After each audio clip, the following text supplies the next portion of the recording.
Hello, good afternoon. कैसे हैं आप सब? और कैसा लग रहा है आज? थक गए बहुत? चलिए, मैं सबसे पहले वेलकम करती हूँ आपको सीए के कोर्स में। माई सेल्फ गीताक्षी एंड मैं आपको मैथ्स पढ़ाऊँगी पेपर नंबर 3। आपको सबसे पहले ये तो पता होगा सीए फाउंडेशन कोर्स में 4 सब्जेक्ट्स हैं। Paper 1 is accounts, 2 is law, 3 मेरा सब्जेक्ट है।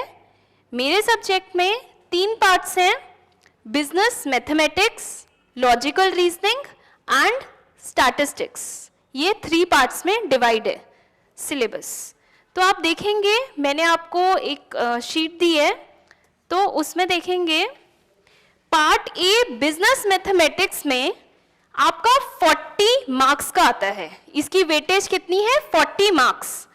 Logical reasoning 20 marks, statistics 40 marks again, तो 100 मार्क्स का पेपर होता है।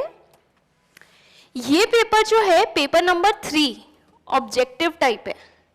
आपके पेपर नंबर 1 और 2 सब्जेक्टिव है, आपको पता है ये चीज। पेपर नंबर 3 और 4 ये दोनों ऑब्जेक्टिव हैं। और सबसे बड़ी बात, जो मैथ्स का पेपर है ये 2 आवर्स का है, 3 आवर्स का नहीं है, 2 आवर्स का है, ऑब्जेक्टिव टाइप है। इसमें नेगेटिव मार्किंग भी है। नेगेटिव मार्किंग जैसे आपका एक आंसर जो रॉन्ग होता है उसके 0.25 मार्क्स कट हो जाते हैं। तो ये हमें स्ट्रैटेजी से मैं आपको बताऊंगी कैसे स्ट्रैटेजी वाइज हम इसको पढ़ेंगे, जिससे कि आप अटेम्प्ट ही एग्जाम में वो क्वेश्चंस करें जो आपको शॉर्ट लग रहा है कि बिल्कुल ठीक है। अब देखिए, इसमें मैंने आपको वेटेज भी दी है पास्ट ईयर एग्जाम्स के अकॉर्डिंग, चैप्टर वाइज। जो ये फर्स्ट पार्ट है जो ब्लैक से 8 तक 8 चैप्टर्स हैं, ये आपके मैथ्स के हैं जो 40 मार्क्स के हैं। जो ये यहाँ आपको रेड से दिख रहा है 4 चैप्टर्स, ये है logical reasoning 20 marks. Logical reasoning बहुत इजी है, इजीली हो जाएगा, तो स्कोरिंग भी है। एंड देन ब्राउन से जो दिख रहा है वो है स्टैटिस्टिक्स। स्टैटिस्टिक्स के आपके 6 चैप्टर्स हैं टोटल, तो वो भी 40 मार्क्स का है, तो 100 मार्क्स का टोटल पेपर है। इसमें डरने की नीड नहीं है। बच्चे कहते हैं कि मैथ्स बहुत टफ है, टफ नहीं है। इसमें आपको डेली बेसिस पे प्रैक्टिस चाहिए। जो मैं आपको क्लास में करवाऊंगी, घर जाके उसको रिवाइज करना है, और आपको एक क्वेश्चन बैंक मिलेगा। ये आप देख सकते हैं। एक जना यहाँ आए और ये देखें, एक बार इसको ओपन करिए। ये मेरा क्वेश्चन बैंक है, इसमें इंस्टीट्यूट के सारे क्वेश्चंस कवर्ड हैं, ईच एंड एवरीथिंग। और ये आपको एक एक क्वेश्चन क्लास में कराया जाएगा, और साइड बाय साइड में आपके टेस्ट भी लूंगी, चैप्टर वाइज बीच में कभी भी, बट आपको इन्फॉर्म कर दूंगी कि इस दिन आपका 3 दिन बाद टेस्ट है, तो आपको प्रिपेयर करना होगा। इससे आपको बहुत ही हेल्प होगी।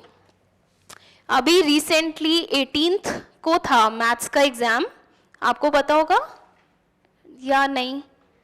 18th को था, अभी कल ही एग्जाम्स खत्म हुए हैं ना सीए फाउंडेशन के। 18th को था मैथ्स का। बहुत सिंपल पेपर आया। जो बच्चे यहाँ पढ़ते थे मैंने उनसे पूछा, तो आपकी भी एक बार बात करा देंगे जिससे आपको डर ना लगे। बिल्कुल डरना नहीं है, इजी है। उन लोगों का काफ़ी अच्छा पेपर हुआ, वो बताते हैं कि मैम बहुत इजी आया था, पास्ट ईयर ट्रेंड पर ही आया था। काफ़ी ऐसे क्वेश्चंस थे, मैक्सिमम क्वेश्चंस जो देखे हुए आए थे, तो इजी हो गया। तो इसलिए डरना नहीं है। ये मैंने आपको मार्किंग स्कीम दी है। इससे क्या होता है कि जो चैप्टर आप कर रहे हो तो आपको पता हो कि इसकी इतनी वेटेज है। जैसे आज की क्लास में हम स्टार्ट करेंगे, ये एक चैप्टर है 4th chapter, time value of money. इसमें देखिए कितने पार्ट्स हैं, simple interest, compound interest, annuity. ये लगभग 15 मार्क्स का आता है। इस बार 16 to 17 मार्क्स का इसमें से पूछा गया है एग्जाम में। सबसे इंपॉर्टेंट चैप्टर है, तो आज हम इसी चैप्टर से स्टार्ट करते हैं। दूसरी शीट आप निकालेंगे टाइम वैल्यू ऑफ मनी की।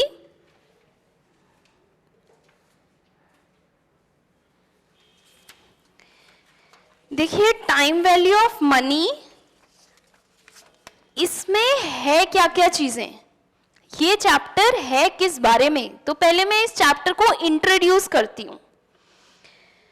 आपने बर्गर, मैक आलू टिक्की सबने खाया है मैकडी का, तो उसी से मैं समझाती हूं इस चैप्टर के बारे में। तो देखिए बर्गर 2009 में ये होता था 20 रुपए का, आज 22 में ये है अराउंड 46। इसको मैं अप्रोक्सीमेटली 40 मानती हूं, क्योंकि ये ट्वाइस है ना, तो इजी होगा समझना। तो देखिए अब मुझे बताइए ये जो बर्गर है इसकी वैल्यू क्या हो गई, बर्गर की वैल्यू इंक्रीज हो गई। अच्छा मनी की वैल्यू क्या हो गई, कम हो गई, क्योंकि पहले 2009 में मैं अगर 40 रुपए देती तो कितने बर्गर आते, 2। कितने आते, 2। अब 40 रुपए में एक आएगा, तो मनी की वैल्यू क्या हुई, डिक्रीज मनी, राइट। बर्गर की वैल्यू इंक्रीज हो गई बट मनी की वैल्यू क्या हुई, डिक्रीज। अब ये जो फिनोमेना है जिसमें मनी की वैल्यू चेंज हो रही है, इसी को हम कहते हैं टाइम वैल्यू ऑफ मनी।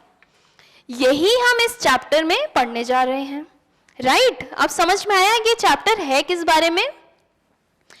इसमें हम पढ़ेंगे, अच्छा मुझे एक बात बताओ, अगर मैं 2009 में 20 रुपए बर्गर के लिए खर्चा नहीं करती, उसको मैं बैंक में इन्वेस्ट कर देती, तो फिर क्या होता, बढ़ जाता। मैं बैंक में अगर 20 रुपए जमा करती तो उस पर मुझे इंटरेस्ट मिलता, आज 2022 में उसकी वैल्यू ज्यादा हो जाती, राइट। तो अब हम पढ़ेंगे इंटरेस्ट, इसमें simple interest and compound interest, ये दोनों चीजें हैं, पढ़ रखी हैं सबने पहले। मुझे एक जना बताओ सिंपल इंटरेस्ट और कंपाउंड इंटरेस्ट में डिफरेंस क्या होता है।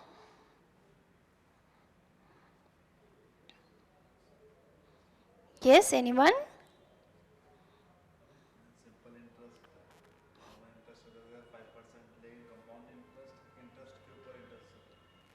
परफेक्ट। सिंपल इंटरेस्ट होता है जैसे 1000 रुपीज मैंने इन्वेस्ट करे, जमा करवाए बैंक में, उस पे 10% के हिसाब से कितना बना इंटरेस्ट, 100 रुपए, राइट। अगले साल भी 100 रुपए, अगर 3 साल के लिए करवाया, और फिर उसके अगले साल भी 100 रुपए। ये तो होता है सिंपल इंटरेस्ट, जिसमें इंटरेस्ट का अमाउंट हर साल सेम रहता है।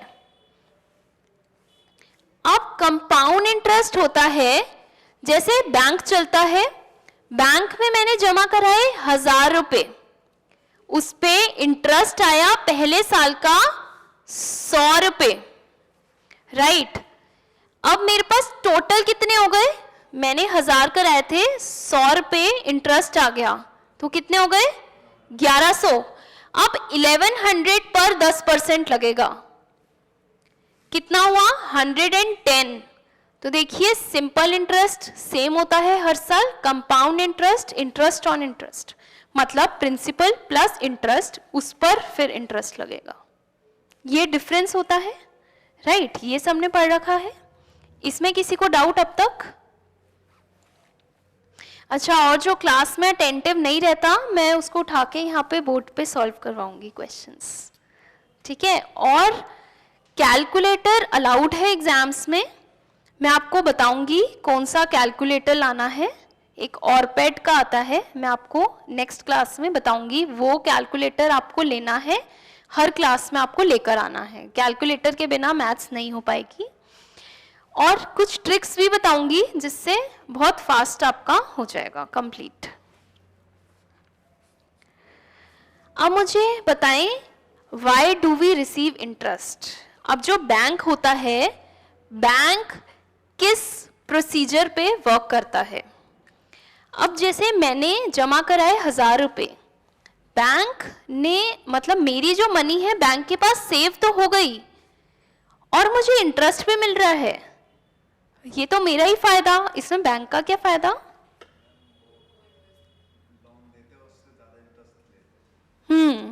बैंक का ये फायदा। अब जैसे कोई एक पर्सन आया, मिस्टर एक्स, उसने बैंक से बोला कि मुझे लोन दे दो, तो बैंक ने कहा ओके फाइन, मैं आपको लोन देता हूं 9% रेट ऑफ इंटरेस्ट से। मैं आई, मैंने कहा मेरा पैसा जमा कर लो, तो बैंक ने कहा आपको मैं इंटरेस्ट दूंगा 5% मान लो। अब बैंक मुझे 5% इंटरेस्ट दे रहा है और मिस्टर एक्स जिसने लोन लिया उसको कितना, उससे कितना ले रहा है 9%, तो बैंक को 4% का फायदा हो गया, राइट। तो यहां से बैंक का फायदा, क्योंकि जो मैंने जमा करवाया वही बैंक आगे उसका लोन दे देगा, राइट। तो यहां ये है बैंक का फायदा। अब आगे देखते हैं सिंपल इंटरेस्ट क्या होता है। मैंने बताया हर साल सेम होता है, इसका फॉर्मूला होता है PR/T/100, ये आपने छोटी क्लासेस में पढ़ रखा है, पर क्योंकि अब आप फाउंडेशन में आ गए तो इसका नॉमेनक्लेचर क्या हो गया, चेंज हो गया इंस्टीट्यूट के अकॉर्डिंग। इसको हम बस ऐसे लिखते नहीं, बात यही है, पर इसको लिखने का तरीका, सिंपल इंटरेस्ट को लिखेंगे हम आई, कैपिटल आई, R/100। R है क्या, R है क्या, रेट। तो मैंने क्या बोला, R/100, इसको इंस्टीट्यूट लिखते हैं स्मॉल आई, और ये होता है टाइम, इसको लिखते हैं स्मॉल t। तो ये है अकॉर्डिंग टू CA फाउंडेशन, जो आपकी स्टडी मटेरियल है उसमें ऐसे दिया हुआ है फॉर्मूला, है यही चीज। अब इसमें एक और चीज है, जो I होता है ना, स्मॉल I, ये हमेशा डेसिमल में होगा। क्यों, I है क्या, R/100, राइट। जैसे 9%, तो I is what, 9/100, that means 0.09, तो डेसिमल में आया ना, तो ये ऑलवेज डेसिमल में होगा। और स्मॉल t जो है ये किस में होगा, टाइम किस में होता है, हमेशा ईयर्स में होगा, ईयर्स में होगा। क्यों, और प्रिंसिपल रुपीज में होगा ऑलवेज। देखिए यहां मैंने स्पेसिफाई क्यों करा ईयर्स, अगर आपको क्वेश्चन में आता है 6 मंथ्स, तो इसका मतलब ईयर्स कितने हुए, हाफ, 6/12, दैट मीन्स हाफ 0.5। तो हम कैसे कर देंगे, this multiply by 0.09 multiply by 0.05। तो ये याद रखना, I किस में होता है, डेसिमल में, T किस में होता है, ऑलवेज ईयर्स में। मंथ्स में गिवन है तो उसको ईयर्स में आपको चेंज करना है। अब जो आपके क्वेश्चंस हैं, उन क्वेश्चंस में हमेशा आपसे जैसे इसी फॉर्मूले पे पूछा जाएगा। एक बार बुक ओपन कीजिए,